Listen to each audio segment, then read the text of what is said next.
राजा जनक ने सीता स्वयंवर का निमंत्रण राजा दशरथ को क्यों नहीं भिजवाया? जनकपुर में जब सीता स्वयंवर का आयोजन हुआ तो राजा जनक ने देश विदेश के राजाओं को आमंत्रित किया, सबको उस स्वयंवर के लिए बुलाया, परंतु राजा दशरथ या अयोध्या के किसी व्यक्ति को स्वयंवर का निमंत्रण नहीं दिया। इसका कारण कोई आपसी बैर नहीं था, बल्कि एक घटना थी जिससे राजा जनक को डर था कि कहीं फिर से वही हुआ तो क्या होगा। क्यों निमंत्रण नहीं दिया राजा जनक ने राजा दशरथ को? क्या थी वह घटना? चलिए जानते हैं।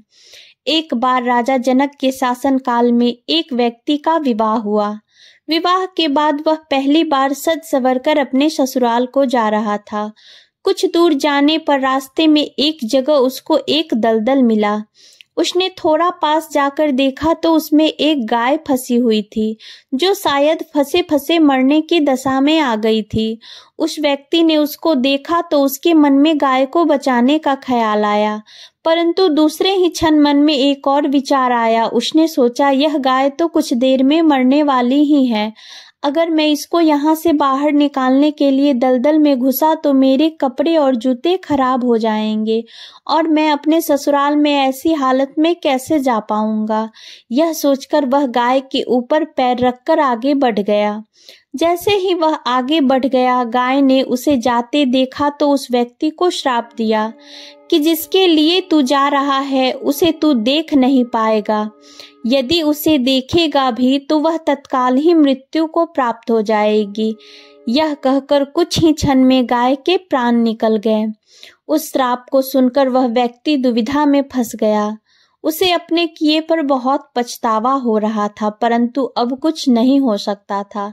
जो होना था वह हो गया। अब वह व्यक्ति उस गाय के श्राप से मुक्त होने का विचार करने लगा। मन में बहुत बड़ा बोझ लिए वह ससुराल पहुंचा। वहां पहुंचकर वह दरवाजे के बाहर ही बैठ गया और यह विचार करने लगा कि अगर मेरी नजर मेरी पत्नी पर पड़ गई तो क्या होगा। कुछ समय बाद परिवार के अन्य सदस्यों ने उसे घर के अंदर चलने का अनुरोध किया, किंतु वह नहीं गया। रास्ते में जो घटना घटित हुई उसके बारे में भी किसी को नहीं बताया। उसके दिमाग में तो गाय के द्वारा दिया गया श्राप बार बार गूंज रहा था। जब उसकी पत्नी को उसके अंदर न आने की बात पता चली तो उसने अपने घर वालों से कहा कि चलो मैं ही चलकर उन्हें घर के अंदर लेकर आती हूँ। पत्नी ने जब जाकर उससे पूछा कि आप घर के अंदर क्यों नहीं आ रहे हो और मैं जो भी बोल रही हूँ उसे सुनकर भी मेरे सामने होते हुए भी मेरी ओर क्यों नहीं देख रहे हो, वह व्यक्ति अपनी पत्नी की बात सुनने पर भी चुप रहा। काफी अनुरोध करने के बाद उसने रास्ते में घटित सारा वृतांत अपनी पत्नी को कह सुनाया। पत्नी बोली, मैं भी पतिव्रता स्त्री हूँ, ऐसा कैसे हो सकता है? आप मेरी ओर तो देखो। अपनी पत्नी की बात सुनकर उसने ज्यों ही नजर उठाकर अपनी पत्नी की ओर देखा, वैसे ही उसकी आंखों की रोशनी चली गई और वह गाय के श्रापवश पत्नी को देख नहीं सका। उस व्यक्ति की पत्नी भी पतिव्रता थी, इसी कारण उसकी मृत्यु नहीं हुई। यह देखकर पत्नी अपने पति को साथ लेकर राजा जनक के दरबार में गई। वहां जाकर उसने सारा वृतांत कह सुनाया। राजा जनक ने राज्य के सभी विद्वानों को सभा में बुलाकर समस्या बताई। उन्होंने अपने दरबार में बैठे हुए ब्राह्मण को कहा, हे ब्रह्मदेव, गाय के श्राप से निवृत्ति का कोई सटीक उपाय हो तो बताएं। सभी विद्वानों ने आपस में विचार करके एक उपाय बताया। उन्होंने कहा कि यदि कोई पतिव्रता स्त्री छलनी में गंगाजल लेकर उस जल के छींटे इस व्यक्ति की दोनों आंखों पर मारे तो इस श्राप से मुक्ति मिल सकती है तथा इसके आंखों की रोशनी पुनः लौट सकती है।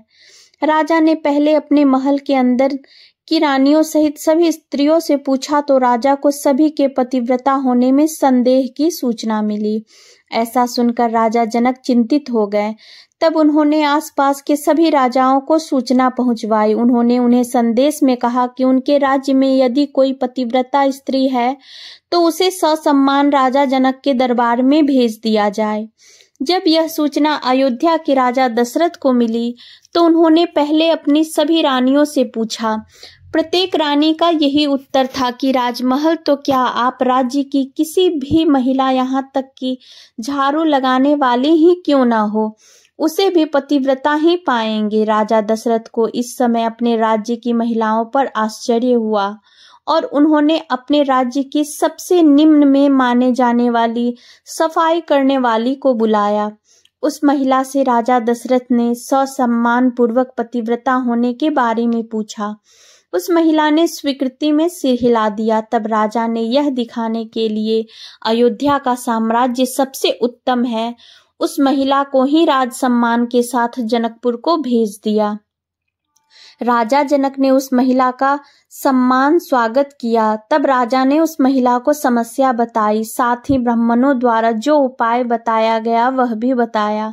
महिला ने राजा को उस कार्य को करने की स्वीकृति दे दी।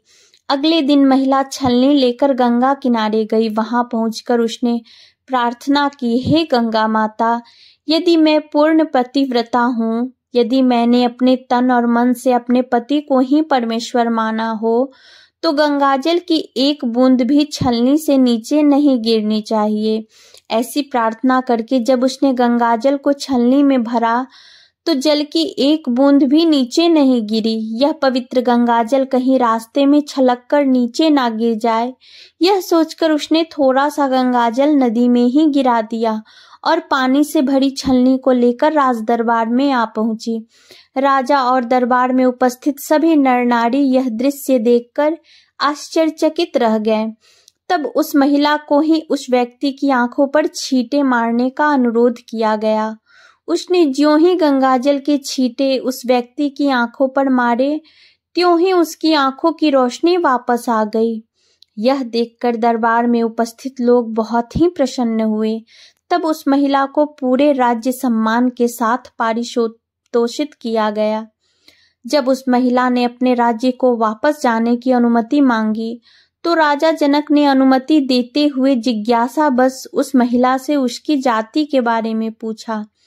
तब उस महिला द्वारा बताए जाने पर राजा आश्चर्यचकित हो गए। यही कारण था कि सीता स्वयंवर के समय राजा ने सोचा कि जिस राज्य की सफाई करने वाली इतनी पतिव्रता है तो उसका पति कितना शक्तिशाली होगा। यदि राजा दशरथ ने इस प्रकार के किसी निम्न श्रेणी के व्यक्ति को स्वयंवर में भेज दिया और अगर उसने धनुष संधान लिया तो क्या होगा।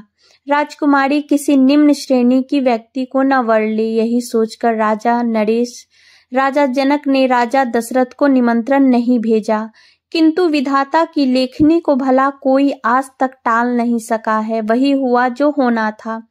अयोध्या के राजकुमार वन में विचरण करते हुए अपने गुरु के साथ जनकपुर पहुंच गए तथा धनुष तोड़कर राजकुमार राम ने राजकुमारी सीता का वरण कर ही लिया। जय श्री राम।